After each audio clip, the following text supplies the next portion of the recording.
I rarely, if ever, reach out to phone case manufacturers in order to get their cases in for review. But when I saw Nomad released these colors, my inner 90s child started jumping up and down. In fact, I'm pretty sure I had a windbreaker back in the day that were these colors. And if not, I most certainly had laces these colors on my LA Gears back in the day for my sneakers. That's for sure. They are the Nomad cases. It's the sport case and the rugged case. $40 is the price on the sport case. $50 is the price on the rugged case. These are limited edition colors. Even though the High Volta, this is that yellow, is out of stock currently, I would take a look at that lunar gray. That's really sharp and clean one as well. Link will be in the description. Not a paid link. I just happen to like these a whole heck of a lot. Let's talk about the pricing. The pricing is going to seem a little high on these two, but these are cases that you buy once. These are cases that are going to wear well. There are cases that if you're owning your iPhone 14 Pro for 2, 3, 4 years, they're going to last that entire time. Whereas cases you'd normally spend $10 and $15 on, you're going to purchase multiple times in order to keep them looking nice. These are cases you're not going to have to do that with. High quality materials, nice premium design, all the rest of it. We'll go over those in a moment. But these are cases that you buy once, and it's important to have those. So multiple summers in a row and springs, you're going to be sporting these fancy electric colors. Let's talk about the sport case first. It's the little tighter, slimmer case on the iPhone 14 Pro. Metal buttons, really like that. They're not as clicky as the ones on the rugged case, but they're still good buttons, distinct, separated from the case. I love the groove that they've put here. This is on both the sport and the rugged case. It helps, it fits your pads of your fingers perfectly, so you can have that nice, secure grip on the case itself instead of having a rounded edge there that might make it a little bit easier for it to slip out of your hand. Raised lip along the edge of the camera hump. I like that for the extra protection, and also raised lip around the screen as well, so you could put that face down and show off that wonderful color and not have to worry about damaging your screen. MagSafe is going to be fine for both of them. You got nice cutouts here, no issues here.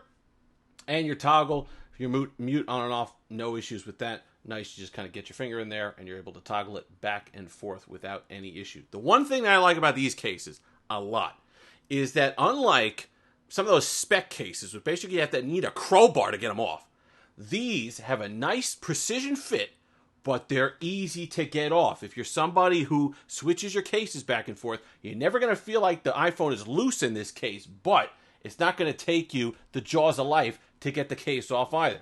You can see the inside here, the MagSafe, but also this nice felt material to keep the back of your phone looking nice, even while taking the case on and off.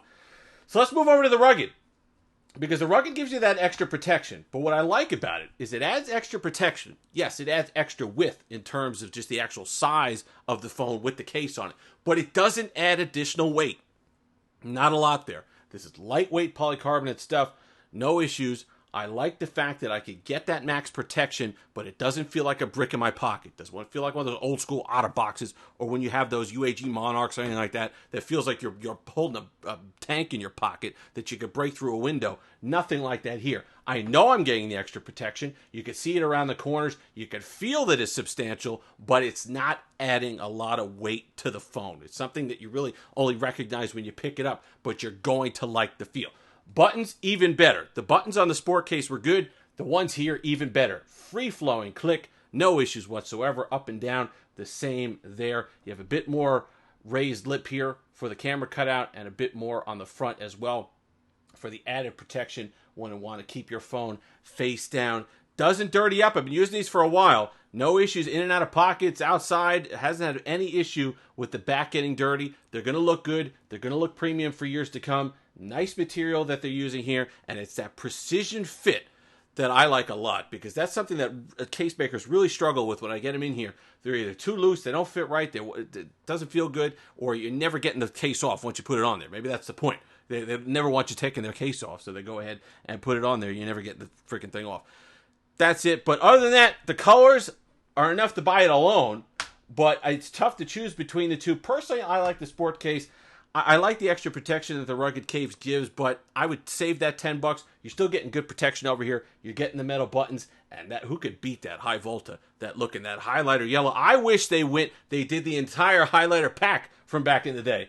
You got your yellow highlighter, you'd have your orange, you could have your blue, a pink, and a green, and you're set to go for your entire year rocking your iPhone 14 Pro. If you've made it this far, like, comment, subscribe, all that fun stuff. Until next time, have that Steve-licious day.